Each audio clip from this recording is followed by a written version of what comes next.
Yeah. Well, that's funny. Welcome to Fly Nubian Money, where we help you master your mindset and maximize your money.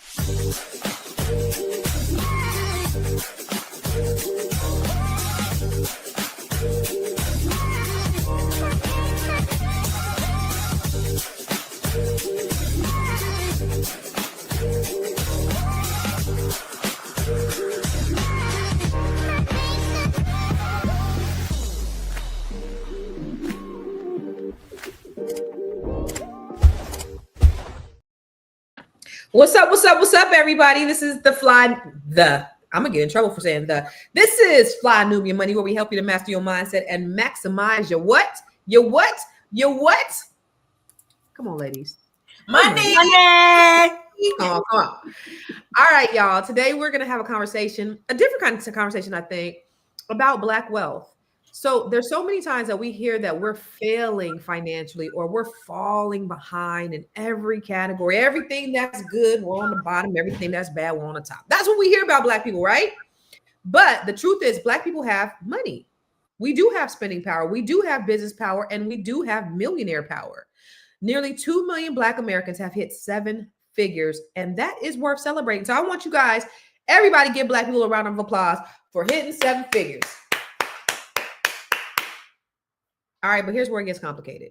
While our numbers are growing, the gap is still massive. White and Asian households are 5 times more likely to be millionaires. We make billions, but we also spend billions.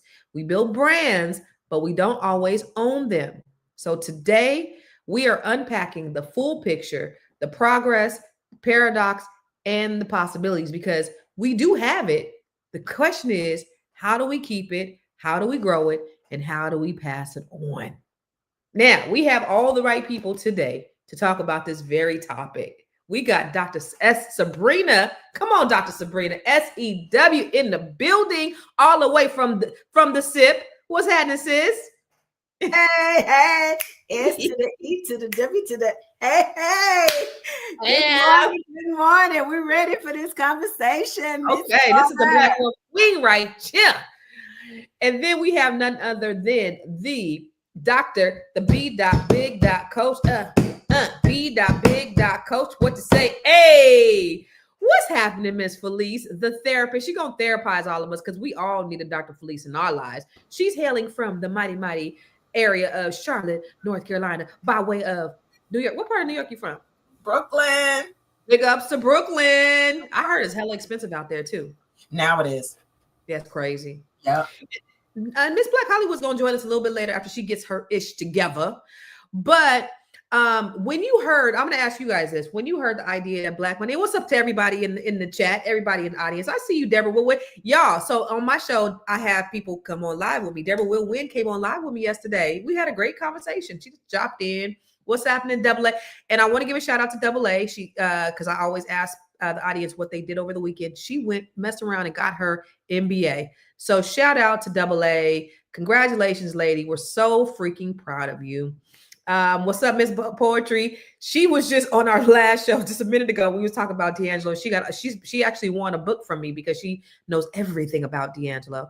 And what's up, Dr. Vibe and Booker? What's happening all the way from Fort Worth? What's going on, Mr. Dennis, and everybody on here with us today? All the folks who be on with us regularly every day. So I want to ask you guys, and I want to ask the folks in chat. When you heard that 1 in 25 Black people or 1 in 20 Black people were millionaires, what was the first thing that you thought? Sabrina, did you think it was true or false? Or were you happy? Were you excited? Or did you think that we have a long way to go? And I want to ask y'all in the chat too. Did you know that this was a thing, that 1 in 20 Black people were millionaires? And if you did, what was your thought? And if you didn't, or do you think it's true or you think it's false? What do you guys think? I'll ask you first, Dr. Sabrina. What's your thought? Absolutely. I don't see the statistic being a problem, especially with all the advances that we have made in education. A lot of people made a ton of money during the pandemic. We have progress. So when I hear something like that, of course, I'm excited about the fact that we are doing better as a people overall. Now, are we where we need to be? Not necessarily, because, that statistic would sound a whole lot better if it was 15 out of 20, that we all are there. But just the idea that we do have people, I would say, that are doing much better here in 2025 than they were doing in 2019. That's wonderful as far as I'm concerned. That's progress. I love it. I love it. What y'all thinking in the chat? What do you think about the idea of Black people, there being more Black millionaires? 1 in 20 Black folks are now millionaires, or it's 1 in 25. I'm not sure. But what do you guys think? Do you think it's true or false? Do you think it's real? Some people that think that Black people only live in impoverished situations. They don't think that, we have any Black wealth. They don't think that there's any influence with Black people. So what y'all think? Y'all think it's real, or y'all think it's fake? Dr. Felice, what's your thoughts, girl? I'm so grateful and happy and excited to know that, Black people are making real progress. And this is what I say, progress is progress. Even if we're behind, we're not as behind as we were. And so I'll take any and all progress, and I want us to stay on this energy level so that it can get better, right? And so that's why you come to these shows like Fly Nubian Money or Boyce Watkins shows. You come to these shows to make sure that you not only make progress, but you keep it and you keep scaling. And that's exciting. Okay. Hey girl, you cute. You cute. You. Or whatever. What's like happening? 5 minutes ago. I don't know, but thank you. I'll take it. You got your ish together, boo? Huh? I said you got your ish together. I did. I got it together a little bit. How's everybody doing? Good. Thank you for joining us. So what I was so in case you just tuned in, or in case you just jumped on like Miss Black Hollywood, she doesn't know what we're talking about, even though she's a producer and made this all up. We're talking about Black millionaires. They're all rising, but is it progress or an illusion? And recently we heard that 1 in 20 or 25 Black people were millionaires. And so my question to everybody, and in the chat as well, what was your thoughts? Do you think it's real? Do you think it's fake? Were you surprised? Were you happy? What did you think when you heard that? Is it real? Miss Black Hollywood, what was your thoughts when you heard about it? So when I saw it, I was really excited. I said, oh, yes, because I think before it was like 1 in 50. And I was like, oh, man, progress is being made. Here we go. And then I started researching for the show, and I was like, that's it. That's what I did. I was like, oh man, hell, maybe not. So I don't know. I thought that it was really important that we have this conversation. So I'm here with, I think, the best queens, so I can learn like what this means and what we can do to kind of like really change it. I think I know the answer, but I don't know the answer. Okay. Well, I will say, Dr. Sabrina, you mentioned something about the pandemic, and I don't know if you guys know, but after the pandemic, Black wealth, MSNBC is the only outlet that I've seen that reported it, because it ain't on Fox News. Black wealth grew the most after pandemic, more than any other group. Black wealth grew the most after the pandemic. So that's great. Now, 2017, Forbes magazine said, they looked at a study, and I forget who put the study out, that said by the year 2053, Black median wealth was going to be a 0. That was the premise of my TED talk. Google that shit, because I was talking about Black wealth and closing the wealth gap. And my thing is, they done fucked around and gave us internet. We got AI. We have a great equalizer. And so I believe that is something that's really going to enhance and close that wealth gap. There is a lot of strides that need to be made. And I know that, Tiara, you've done a lot of research that says kind of like where we are in comparison to everybody else. And we're going to get into it.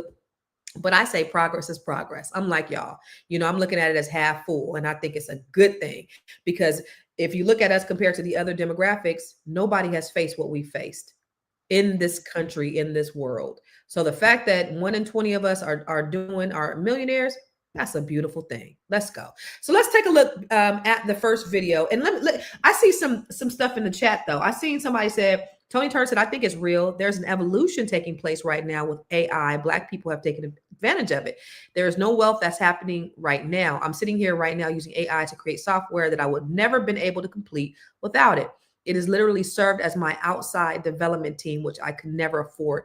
I think that is brilliant. And I'm glad that he brought that up because that shows what's possible. That is the great equalizer, y'all. If y'all don't know, y'all better get into it. But let's take a look at this first video, sis. So I thought that we would start. Let's just take a look back. Let's see exactly how much progress that we've made.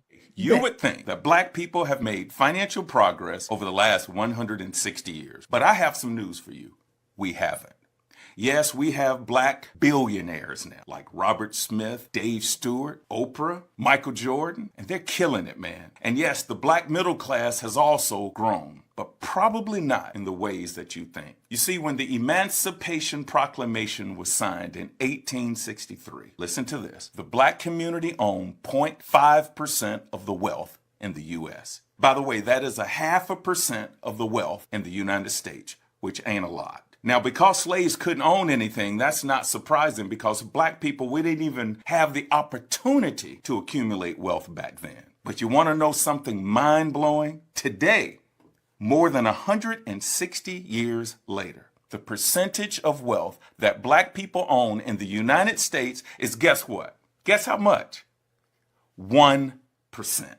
It has barely budged. So right now, today, Black people only own about 1% of the total wealth in the United States. So it may seem like we've come a long way, and a select few really have. But collectively, we have barely moved the needle. Let's talk about it. So he says we barely move the needle. And it is true that we had more land back after Reconstruction. But it's also true that after Reconstruction, a lot of our land was taken. Let's keep it real. We own towns, we own land, and white people came and said, we don't want you to have this land no more. And hundreds and thousands of acres of land was stolen from us. So it doesn't mean, in my opinion, that we lost it or we're just not good stewards.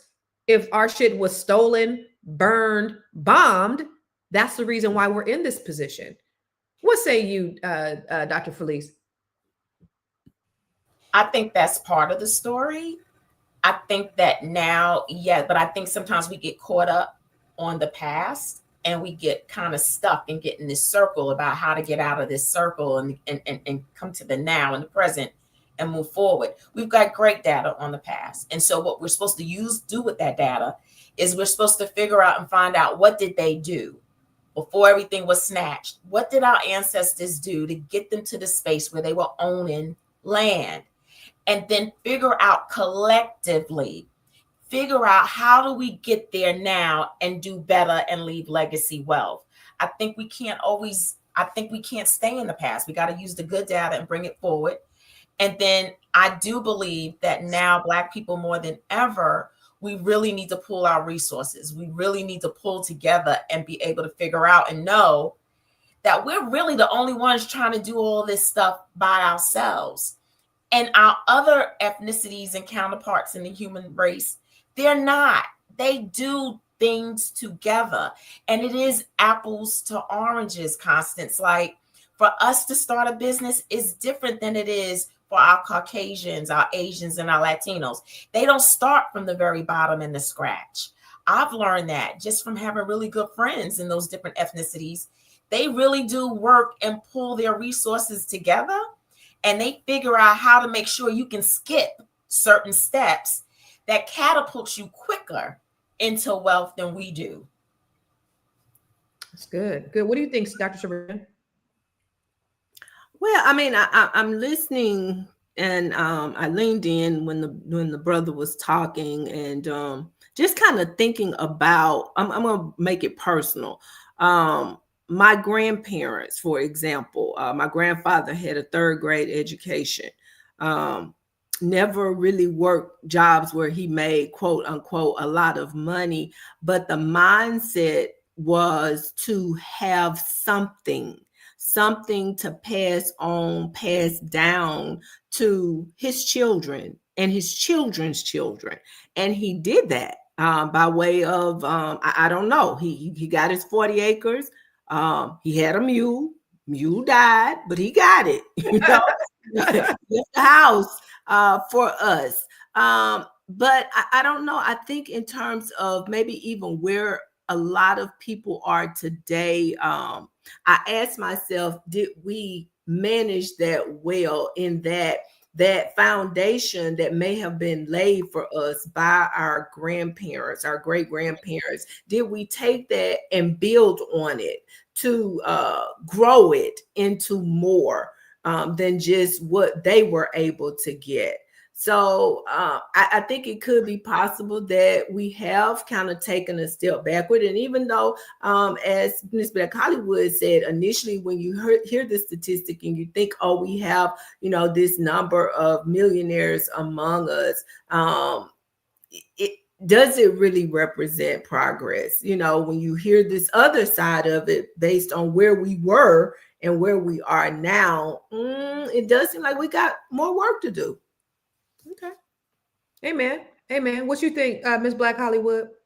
I can't help but to think about. So I always talk about the book An Empire of Our Own, and I remember when Jewish immigrants came to America, and Americans hated them just like they hated Black people, right? They threw them in the group, which is why I think a lot of the time Jewish people would connect with Black people. That's where that whole relationship between our community and theirs forged, right? But the difference was there was these visionaries that saw this motion picture, this silent picture, and was like, hey, we can use silent pictures to change the image of what our people are in this country. And so that's when Hollywood was born. I think representation, us being constantly fed certain narratives about ourselves outside of like programming, right? We have the money. I believe that Black people have money. We have $2 trillion of spending power. And I think depending on what we do with that, it's almost like what Dr. Sabrina said, just like having the money is not enough. It's like the mindset with that $2 trillion, we could have flipped that so many times and rose in the way that we can. But there's this narrative that we've also purchased, right? Where it's like spend everything, YOLO, it's in the music, and then you watch TV and it says that there's like poverty. But back in the day, 100 years ago, when Jewish people were kind of looked at the same way, now you can't look at a Jewish person without thinking success, money, even with them. So I think representation really matters. That's what it made me think. Like maybe our programming is a little off, and the things that, and it's really by design. I know that. But it's like, if we can, this is why I changed my name to Miss Black Hollywood, because I was like, hey, so if after I read that, I said, if I want to contribute, I can't change the world, but if I can contribute good narratives to Black people and help them change this, then maybe we can flip it and do something massive in 100 years. Because it won't be while I'm living, but maybe I can contribute. But maybe it will be while you're living. I mean, you never know. I mean, I think Maybe. when you talk about representation mattering, I believe it does, but also assimilation to whiteness matters. We will never look white. Jewish. You can't tell a person is Jewish unless they tell you that you're Jewish. Just like you can't tell a person who's gay unless they tell you they're gay, right? Like when you're Black, you can't take the Black off.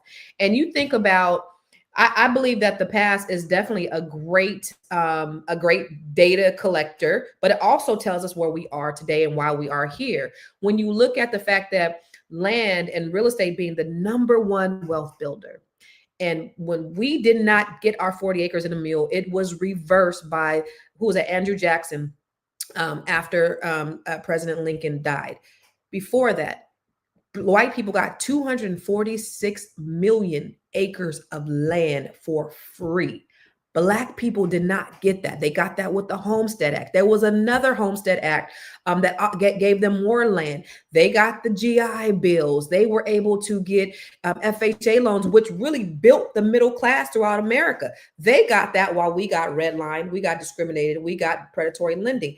This is why we are where we are today. Yes, we don't want to keep looking at the past, but the past is why we are where we are today. Then you start putting drugs in our community. Then you create these narratives. And you talk about Jewish people, and they built the motion picture. They built the industry, the entertainment industry. They are the ones putting out the negative narratives about Black people, and we are subscribing to it. So we're not here on our own. This is not us doing this on our own. This is other things at play that are contributing to where we are. Now, do I think, and I understand the thing about it is, because we are such a strong and resilient people, I believe, again, glass half full, because look at, in spite of all of that, look at where we are. Look at what we've been able to accomplish. These people are working overtime. I don't care what nobody says. They are working overtime to destroy, to discredit, and disrupt.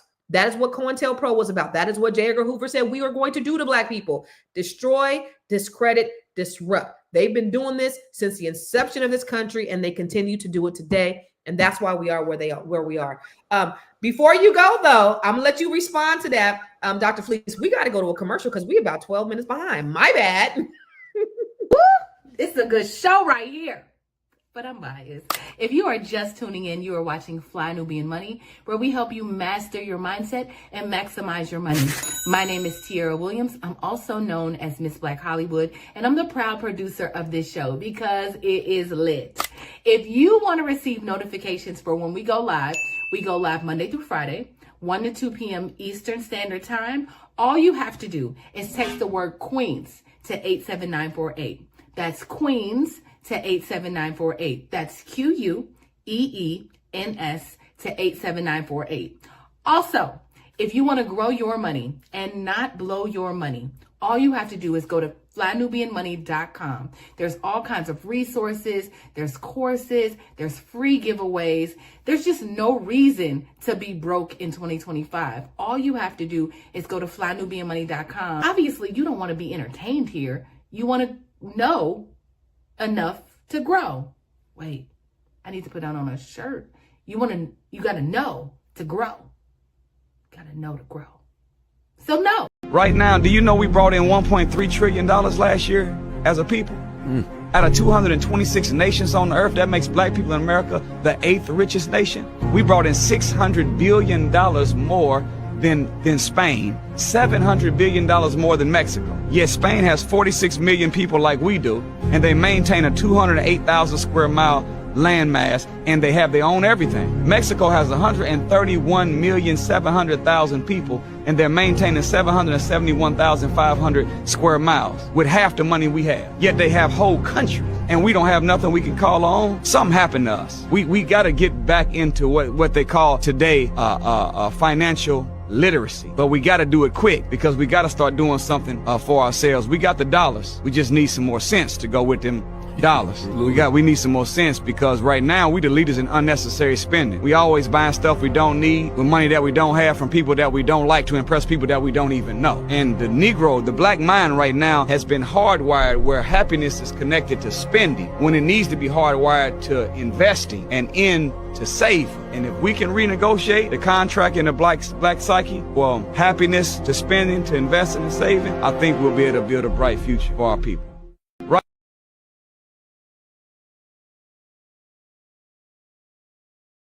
Well, all right. So if you are just tuning in, ladies and gentlemen, we are talking about Black millionaires. They're rising, but is it progress, or is it just an illusion? And so before we went to the break, Dr. Felice had something that she wanted to say. What did you want to say, dear? I wanted to piggyback off of you, and I wanted to thank you for bringing up that point, because we have a tendency to try and compare Black people to other folk, and you can't. Right.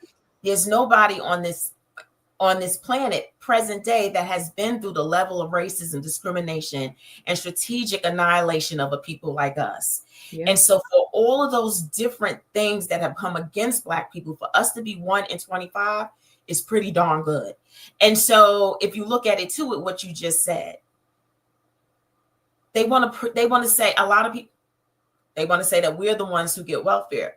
That is what welfare is. That, like, if you are handing people a hand up or a give out to make sure that they have wealth, if you have had 400 years of free labor, just think about that. Think about your businesses. If you didn't have to pay anybody on your team for whatever it is you was doing, and all their magic was flowing into your business, where you would be. Yes. Pull yourself up by your bootstraps. Well, yes, 1 in 5. You got it. Right. Right. You got right. 1 in 5 is actually low for white people. Right. 100 years of free labor that you didn't have to pay All for. y'all should be rich. All of them should be rich. You should. And so the numbers is apples to oranges. And we got to stay in our lane and work our lane, because we always looking over into other people's lane trying to compare. There is no comparison. Amen. It's not. You better say that. And so that I just wanted to piggyback over that, because that is very key as to why. And then you ask us, get up, regroup. How many times do you have to ask a person to get up and regroup again? Right. Every time they make strides, you put something else in place. You change the game when we figure it out, right? You change the rules, you change the loopholes, because Black folks don't figure it out and they get ready to surpass it. You get what I'm saying? And so we're always having to start back, because when we get it, we make magic happen and they change it. And so this is, I've always been saying this. We have to create and make our own lane. Stay there. And make sure that we keep pumping money. That $1.3 trillion, that $2 trillion now. That should have been pumped into Black economy.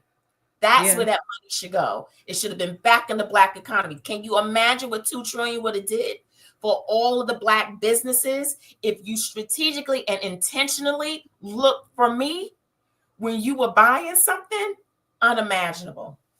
We have an answer to that, though, Constance. You said, so we found out long ago that only 2% of that $2 trillion is being put back into Black business. And so I know me and Constance have talked about this many times. She just challenges, like, if we just put 10% of that,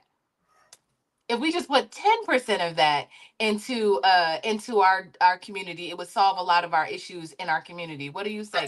A tithe, just a tithe. Here's the thing, though. Here's the thing. Because we do have this money, and kudos to us for this $2 trillion. It's a good thing. Black people, we ain't as poor as we thought we are. We are not impoverished like they thought we are, and we don't spend more frivolously than anybody else. We don't spend any more frivolously than anybody else. So throw that narrative out. The problem is that we don't have Black businesses to spend with. So it's like, I want to find you, Dr. Felice, but maybe I can't find your business. I want to spend with Black people, but maybe there's not a Black business that does what I need. And so the real issue is we got to start creating Black businesses so that we can spend with each other, because we don't have enough Black businesses. We're not throwing it away. We buying necessities. We're just not buying with each other. Dr. Sabrina? I think I'd like to jump in there because you bring up a valid point. I even think about the Target boycott. The issue there is, even if we don't spend the money with Target, and I'm not trying to start a debate on whether or not we should participate. I'm trying to make a point here. Even if you don't spend your money at Target, there are certain items that Target carries that are needed in households. And so I would love to be able to spend that money in my community. But to your point, we don't own a big box store. We don't have that to go to. In many of our communities, we don't have Black-owned grocery stores. We all got to eat. So we know we're going to spend the money on food. But the question becomes, where do I go to spend my Black dollar for the things that I need if that type of business is not available for me to spend my Black dollar in? So, I mean, you make a very valid point when you say that. A lot of times they're just not there for us to spend that money on. And I think therein lies an opportunity. Yes.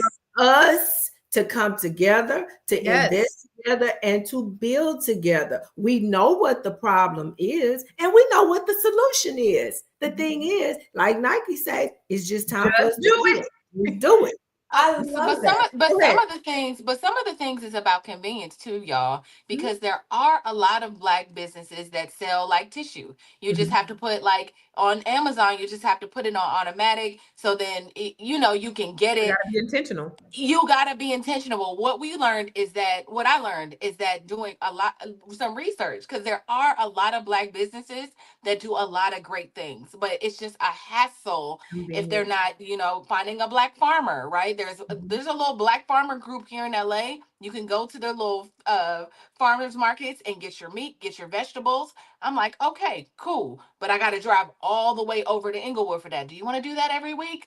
Probably not, when Ralph's is 600 feet from my house. So it's just like, just us wanting to be, just making the decision, like, I'm going to do this no matter what. But here's what I love. This is what I love. I think this is the best time to be alive, y'all. I really do. With the Trump administration, I'm so grateful for them motherfuckers. I promise you. I'm so grateful because there is a great Black awakening that's happening right now because we have been asleep for the last 50 years. Pacified. They've been rocking us asleep because we've been thinking that they was looking out for our best interest. And one of my great mentors, Dr. George Fraser, he said, white people ain't think about you. They think about their family. No, they are. Because they're working overtime to disenfranchise Black people. I don't care that I love Dr. Fraser, but I disagree on that. I believe that the administration, the first thing that they did, because they knew Black women were the number one most educated demographic, is they went after Black women. Now 300,000 of us lost jobs. But I think this is a perfect opportunity. This is the greatest time because now Black people are starting to wake up. We gang recognize gang. This is what's going on. Now, just like you said, be like Nike and just do it. There's opportunity. This is the perfect time to seize opportunity for us to create businesses, to work together, to collaborate. This is a perfect opportunity for that. Let's go to another commercial because I know we're behind on the commercials, and then let's go to our next video. Get your finger on the trigger, sis. I was into it. Okay, here we go. I know you're busy, you got things to do, and you can't take us on the go with you every single day. Good news for you. We are now on Spotify. So if you can't watch us, now you can listen to us on Spotify. Search Fly Nubian Money and all the episodes shall appear. All you have to do is like, subscribe, leave a 5-star rating, leave some comments, tell people how you love us so that when other people come along and are looking for a great show to watch, they can find Fly Nubian Money too. One last thing, and just in case you've been sitting under a rock, Fly Nubian Money now has an investment club. We are the Fly Nubian Money Club. It's easy. All you have to do is go to flynubianmoneyclub.com, and I am committed to bringing in top experts from all industries to help you level up. They're teaching us the skills that we need to compete in this market.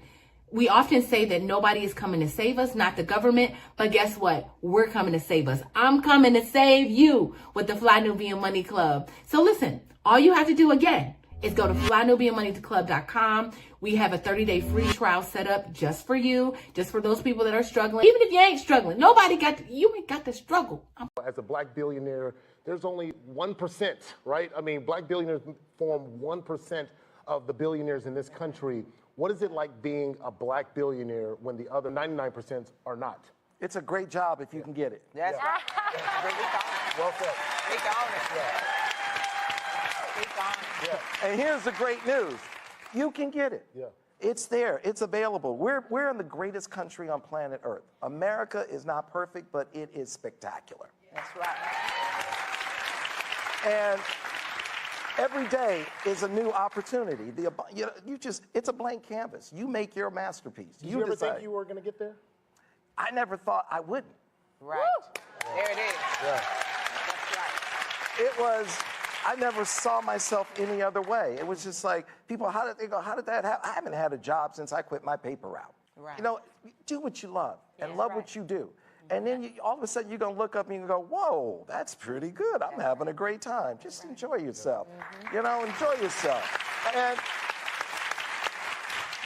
people are like, how do you become a billionaire? Sell something legal. Sell something.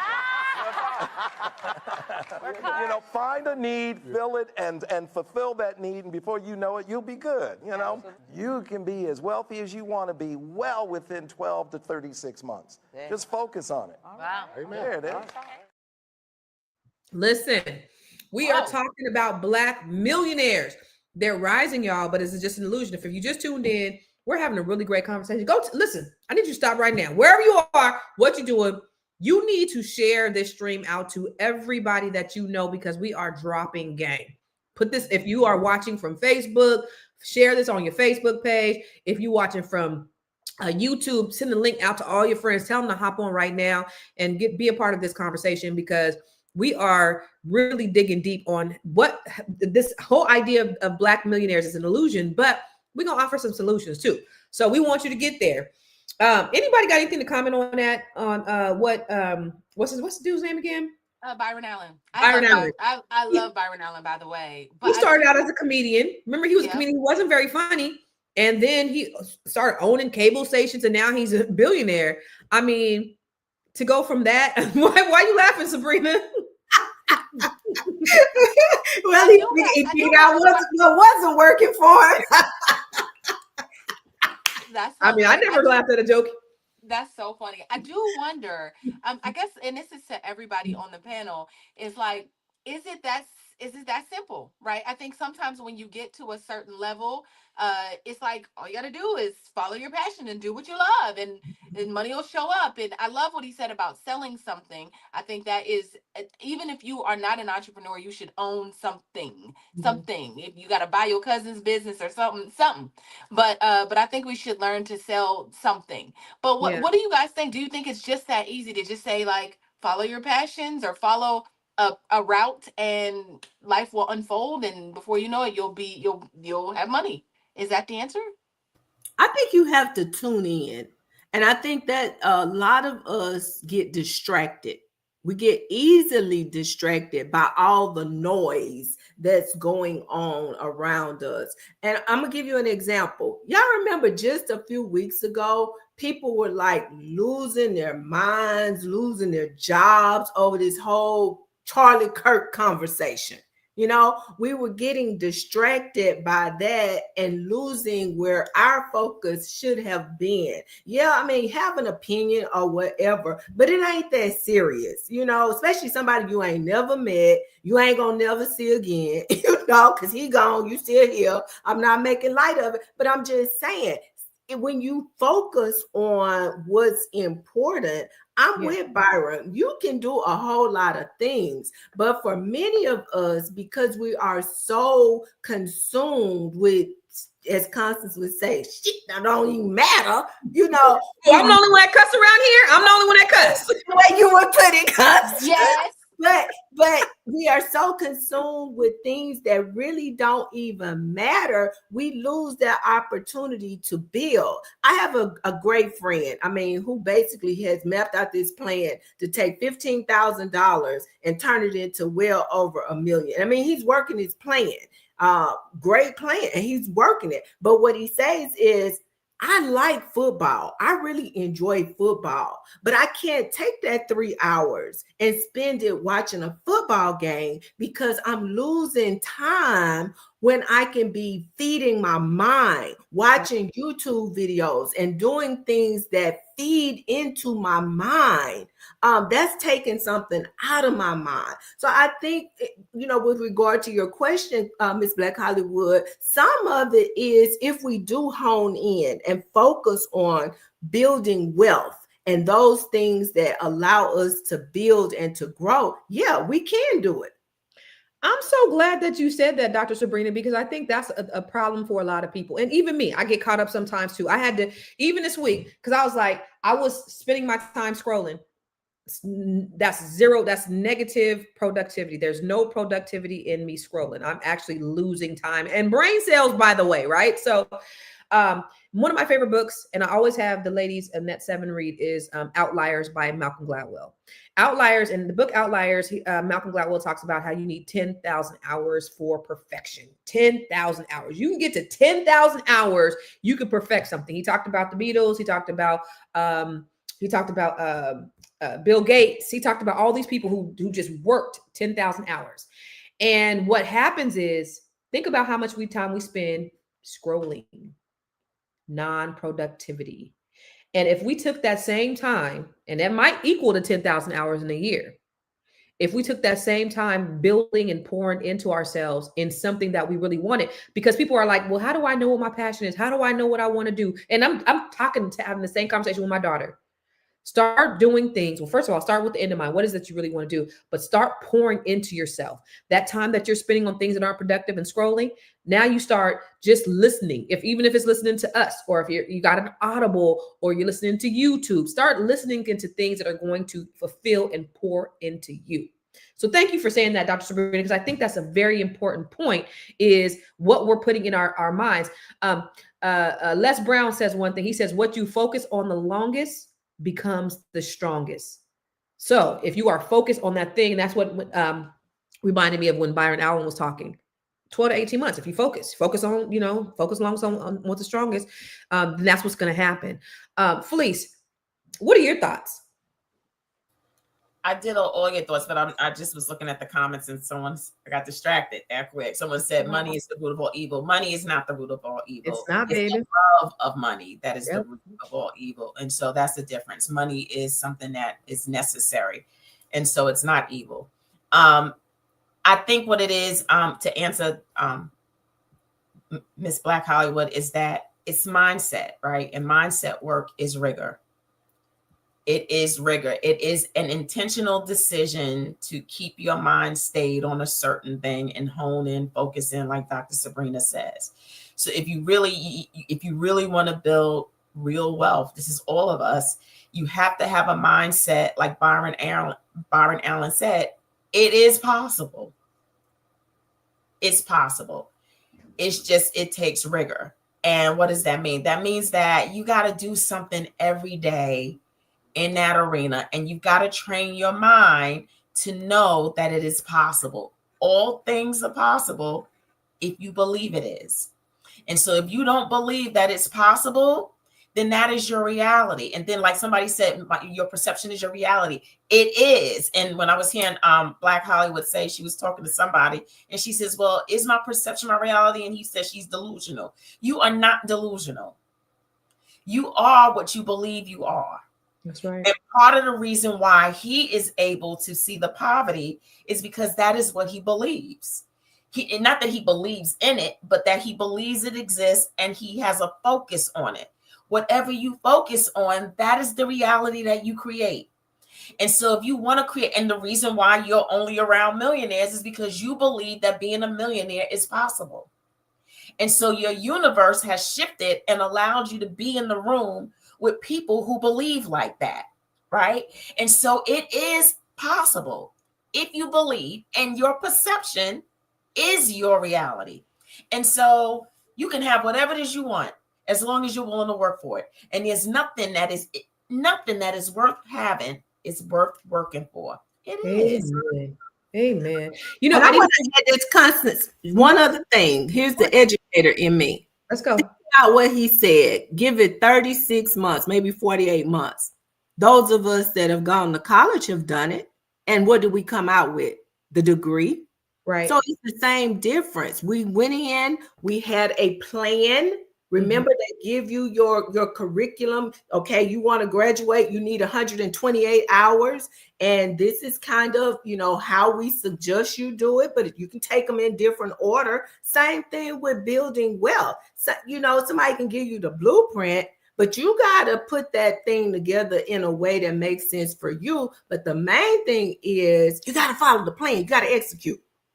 Execution is everything. I need to go back with something though, because Felice, you were talking about something that Miss Black Hollywood said, but she didn't say it on the show. She said it before we got on the show. So I need you to explain. I need you to go back to explain what she was talking about, because then people gonna be like, well, what's she saying? I could say it because I was there, but go ahead. No. I'm talking about you. No, I'm talking about Miss Black Hollywood. You explain what she was talking about. No, you can tell. No, so No, one go of my ahead. friends, basically, I was having dinner with a gentleman, and he was just like, I was just talking, and he was like, I just think not everybody. I said, I know a lot of millionaires actually, and he was like, yeah, but most Black people don't know a lot of millionaires. We were having a conversation around millionaires, and I was like, millionaires not like it's the floor, because right, like it's not You're the so floor. bougie. Right, like no, that's not the way I said Millionaire it. is the floor. It's just like this. It's like, but no, but I didn't say it like that. But I was just basically saying, like, he was like, yeah, most Black people just don't live like this. Like, we're sitting in Mastro's having dinner for no reason, right? People come here for their birthdays, and I was just thinking, like, okay. I said, but I know a lot of people that this is their normal, like this is their regular. And so he just thought that for me to expect Black people to And we were talking about Black wealth, and I was saying, I just feel like we all can do it if we unify. And he was like, yeah, I just think that's delusional thinking. There's going to be rich and there's going to be poor, because that's just what it is. And so, what do you think about that, Dr. Felice? She just said, but before hold on, before you answer that, I just want to ask the folks in the chat, because you said something that I think was poignant. You said, I know a lot of Black millionaires. I know Black millionaires, and the person you were with said, you're in a bubble. You live in a bubble. I don't know any Black millionaires. I don't think people really know many Black millionaires. And I want to ask people who are listening, do you guys know Black millionaires? Because I want to kind of get an idea of, you know, the folks who we're talking to. Do you know Black millionaires? Is that a common thing for you? Or do you not know any Black millionaires? Or maybe you don't know any people that you think might be millionaires. And that's not just liquid. That's also net worth, right? So that's also, you know, assets that they have, because that's where most of the wealth that we're talking about. We're talking about 1 in 20 Black people or 1 in 5 white people. We're talking about their net worth in terms of, you know, what they have. But Dr. Felice, go ahead and say what you're going to say. Do you guys know millionaires? Yeah, 401k Black millionaires. Yeah, Anonymous, that's a Black millionaire. If you got $1 million in your 401k, yeah, you got money. That's actually liquid. Yeah, I was gonna say, you lit. Yeah, you good. Around $5. Right, 8 for me. Felice, you wanted to say something to that? So, I mean, I do agree. I think that, you know, y'all know I'm a woman of faith, and God says the poor will always be among you. There are going to always be poor people. And the reason that there's always going to be poor people is because of their mindset. And so, but in my opinion, it was never God's intention as a child of his to be poor. And how do you have a father who owns houses and I can't hear you. How do you have a God who has mansions and land and he's okay with his children being poor? He's not okay with his children being poor, but he is a God who gives you free will. Yeah. So if your free will has a mindset that you can't rise above your circumstances, or you can't rise above what somebody has put in front of you, then you won't. And I believe that we come from people who, for whatever reason, believed in me. They may not have saw what they could do, but they believed in the hope of me. And that's why we've got people today who are able to spend $2 trillion, right? And so what do we have to do? We have to keep believing that it is possible for us to leave legacy wealth to our loved ones. And that is where I'm going to stay. I'm going to stay in that mindset. Amen. And I'm going to invite other people to come figure out how we do that. How do we train our mind? And like Dr. Sabrina said, like y'all have said too, it is intentional focus. We have got to make a decision. Don't get me wrong. I know a lot of us are making our money and exposure off of social media, but social media is also a strategic tool to keep you dumb. It is also a strategic tool to keep you distracted. It wants you not to get intentional and not to pay attention and stay rigorous about you keeping your mind on what it is you can really have and want. And so it is designed to distract you. And so you have to say, I'm going to pull away from this. I'm going to steal away from it. I'm going to do what I got to do, and then I'm going to get out. And then I'm going to take the remainder of my time and I'm going to use it wisely, because I have a vision and a plan where I'm going to leave legacy wealth, because it is possible. Amen. We're going to go to this next video but you know what? Deborah said, I love Mastros, especially in Miami. This one over here going to Mastros. I was there last week. I went to Vegas and I got paid to be the keynote speaker, and I went to Mastros and I spent all the money there. That's how expensive that place is. So y'all going to a place like Mastros. Wait. You must got some money. No. Yeah. Let's go to the next video. Okay. Let's go here. According to Forbes, or according to the New York Times, there's 100 new Black millionaires in America as of 2020, right? Right.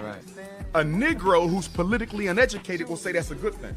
Right. There's 100 more Black millionaires, but there's 50 million Black people in America. Right. And very few of those 100 Black millionaires are trying to reinvest any of that capital into systematic improvements for the race.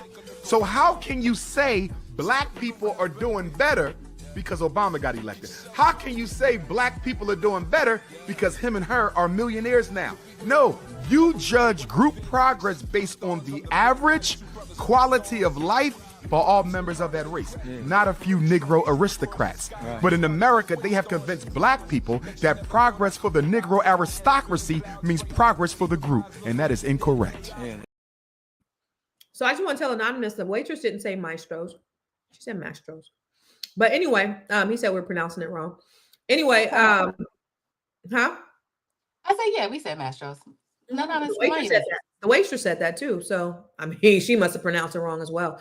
But what do you think? Because I'm looking at, I think again, we gotta look at the glasses half full and not half empty. We gotta stop just talking about what we ain't, we can't, we don't, and all that stuff. I don't agree with, I agree that we need to, more progress needs to be made, but we got to stop saying what we ain't, we can't, because that's not speaking life into our race. But what y'all think? What do you think about what Dr. Umar said, Ms. Sabrina? Well, I mean, I think I can agree to a certain point. And I see where he's going with that. It's good and it's great for some of us to win, but then we do have to ask that question of, how as a community, what does it look like for all of us? Because the reality is, I'm just a firm believer of the fact that no matter how much we individually get, until we do come up as a people, there's a problem for us. The reality is, if let's say I live in a house on a hill, and my family is good and we eating well over here, everything may be safe and good and where we are in our space. But if we leave this space and we go intermingle with other people, it may not be so good for, my family.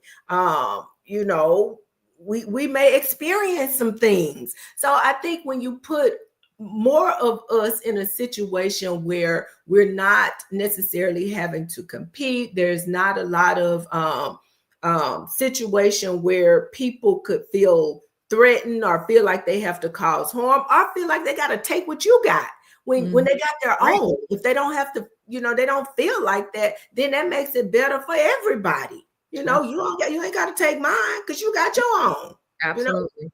Yeah, no, you right on. But that's what happens when you have poverty, and it goes across races, whether you're white, black, Asian, or whatever. When people don't have, they're gonna take.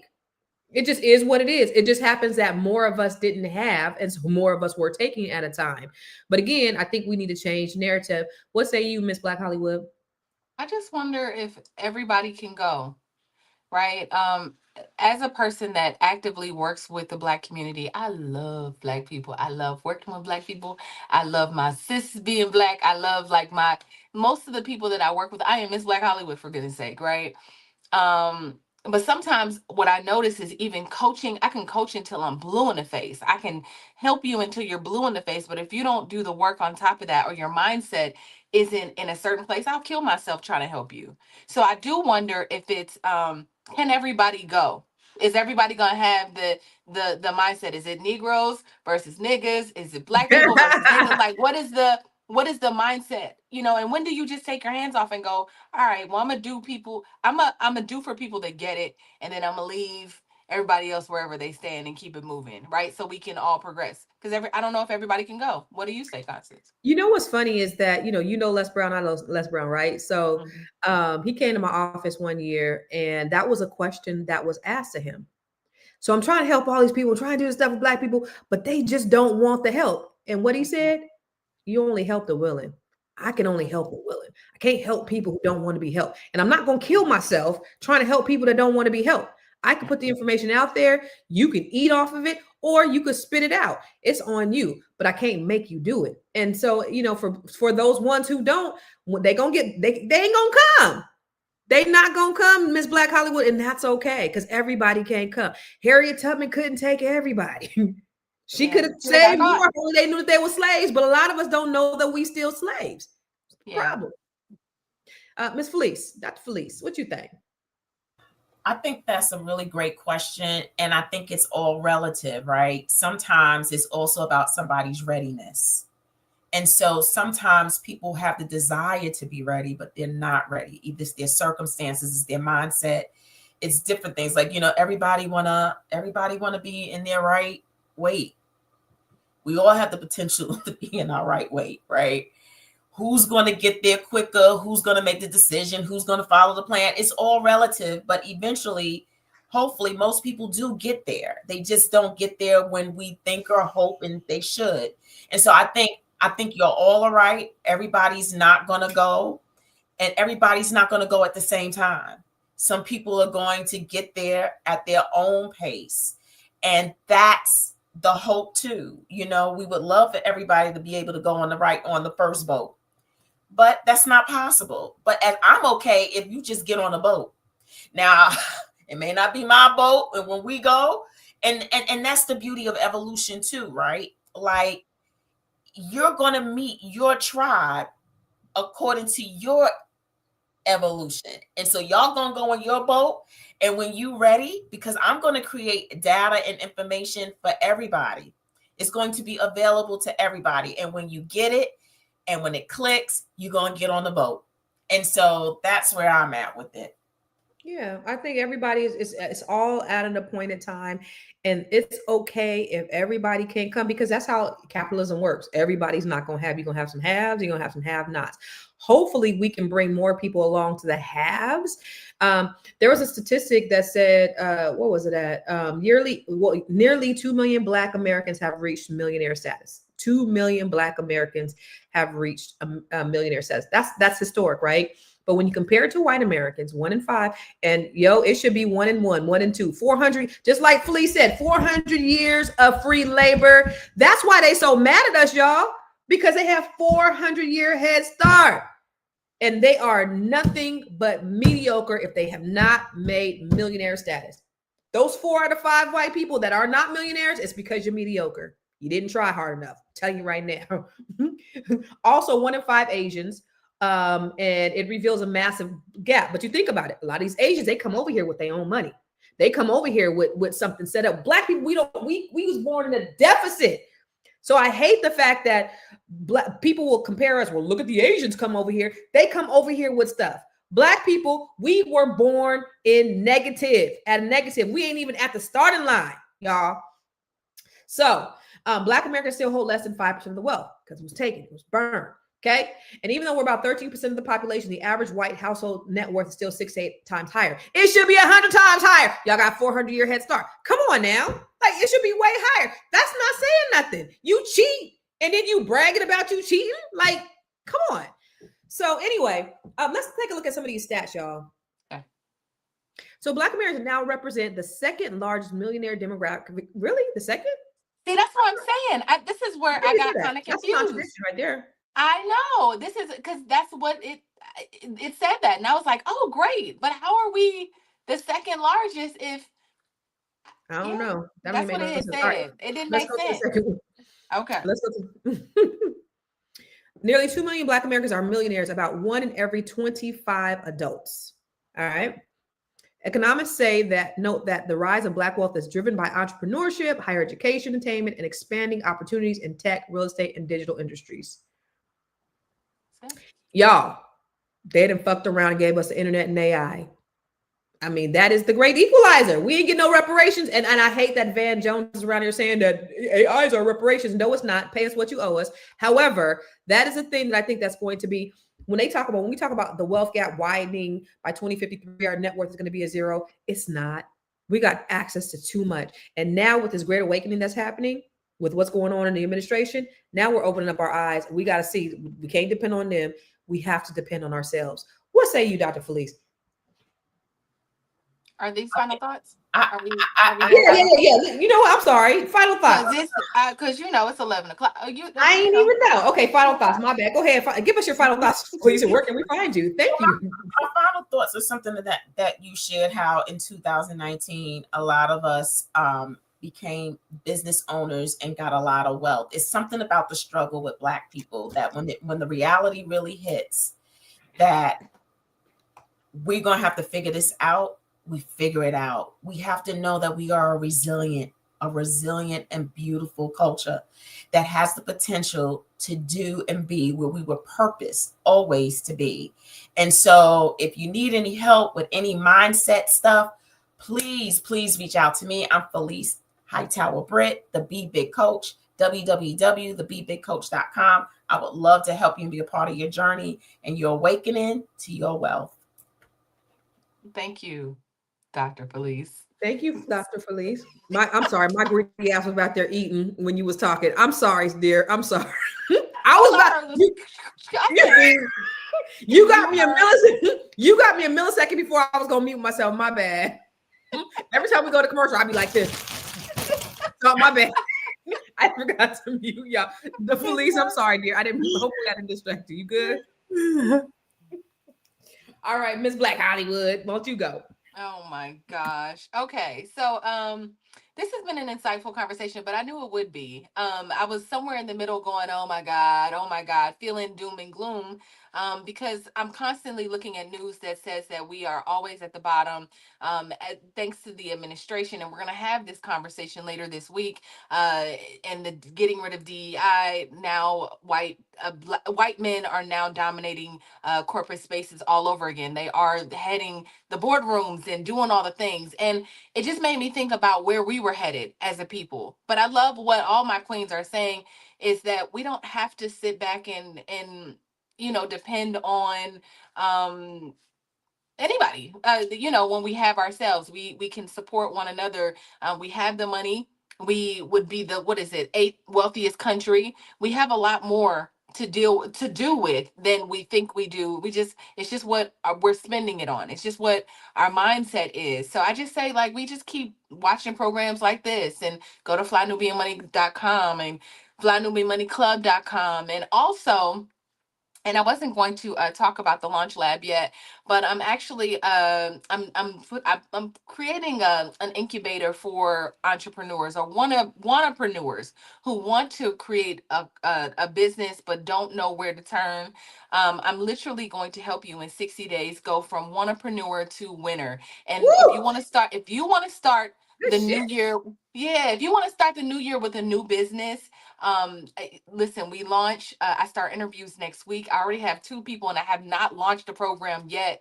But I'm at info@realvirtual.net. Again, it's going to be up on missblackhollywood.com or .net. I'm sorry, missblackhollywood.net next Monday. But I start interviewing next week and I haven't even really put it out. I'm taking 12 wannapreneurs and we are going to transform your life through coaching. We're going to get you a logo. We're going to get you some story. We're going to get your life together and let you launch on that first day of the year as an entrepreneur. So, we are here to help. So necessary. Good job, Miss Black. You see, she sees a problem. She also offers a solution. She ain't playing them games with y'all. I'm not playing. Ain't nobody playing. 2026 is time to level up. We see we had a whole year of this foolishness. So 2026 is time. We got to change the game, y'all.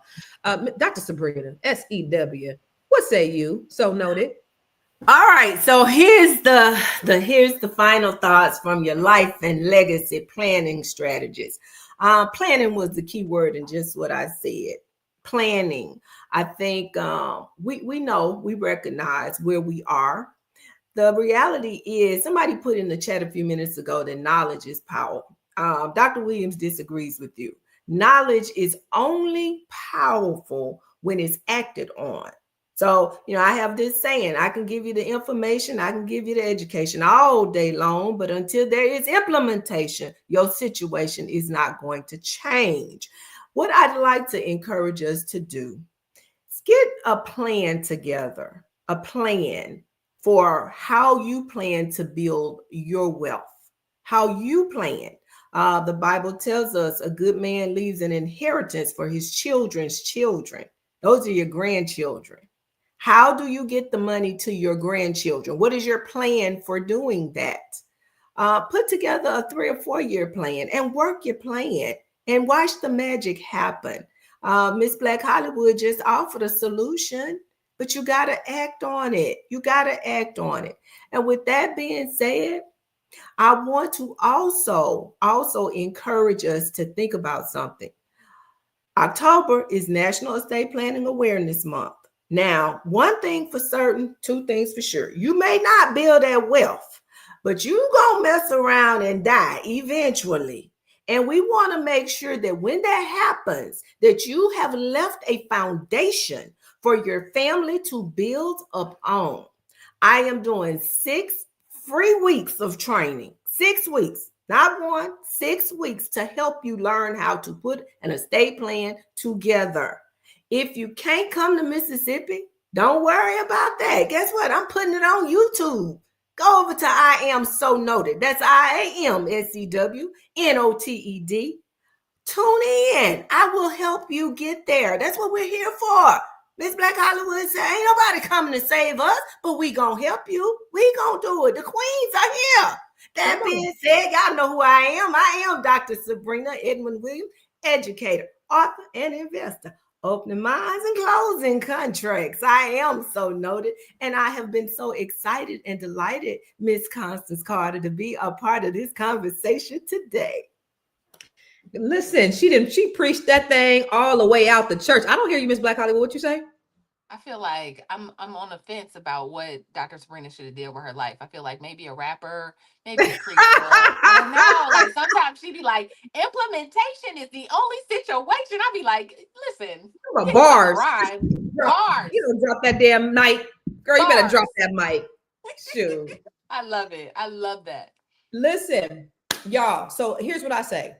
Because I believe I'm just gonna repeat myself. This is the best time for us to be alive. It really is.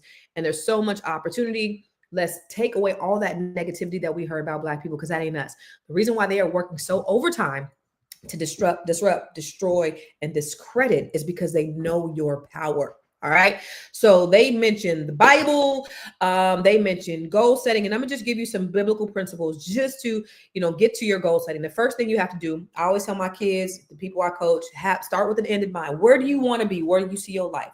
You got to have a vision for it, because the Bible says without a vision, what happens? People perish. So have a vision. What is it that you want to do? Where do you want to be? Now is the best time to do it. It's full of opportunity. We got AI, we got the internet, we got each other. Think about that. What is the vision you have for your life? The second thing you need to do is you need to write down the vision and make it plain. So write it down, journal it. Don't tell nobody right now. Just keep it right here. Put it in your heart. Let God just meditate on it in your soul, and just have a vision in mind. The third thing you have to do is you have to speak your vision as affirmations, because life and death are in the power of the tongue. What comes in from your mind to your belly, to your larynx, to your tongue, to the universe, what happens at that point, magic starts to happen. But it doesn't happen without working. So that's the fourth step that you have to do, because faith without works is dead. Okay. And then finally, my favorite verse in the Bible is, don't be weary in well doing, for in due season you will reap your harvest if you faint not. So that final thing is you will reap it. Everything that you've done to get there, you're going to reap whatever you sow, whatever you put out there, all the good, all the great, all the positive, all the work, you're going to get it back. It's just a matter of time. Consistency is a key. So whatever goals that you have in your life, it will happen if you do those 4 steps. And that 5th step of manifestation of reaping, it will happen. Trust me. It's a biblical principle. It's a universal principle. I believe it. God said it, and it's going to happen. So that's why I say it's not just about being a hearer of the word, but it's about being a doer of the word. And that's why you are here. Don't just listen to what we say. Do what we tell you to do, and you're going to be successful. Now, listen, I have the Net 7 Collective. We have a meeting right tonight. I coach Black women from all over the world, from all walks of life, to walk in their greatness. I coach Black women who are just starting out, who are administrative assistants, who are project managers, who are therapists. I coach doctors. I coach scientists, lawyers, all different types of women from all walks of life. We come together, we collaborate, we communicate, we execute, and we elevate. Ooh, I feel like Dr. Sabrina right now. I just rhymed. You hear that? You listen. Come on now. Come on. You know what it is. Yeah, yes, I do. Yes. So hit me up, go to my website, constancecarter.com, and you can see all the things that I'm doing. Just like all of these other ladies, there's a problem. We try to offer solutions. We really want to help, and we really want to take us to the next level and close this daggone wealth gap that they have thrust upon us. We're going to do it in our lifetime, Miss Black Hollywood. I really believe that we will. I do. Okay. All right. So listen, y'all, let's go ahead and end this. But I just want to say that we are living in a time where more of us are not just making money, but building it. We're managing it and we're multiplying it. The real question, though, is how do we sustain it?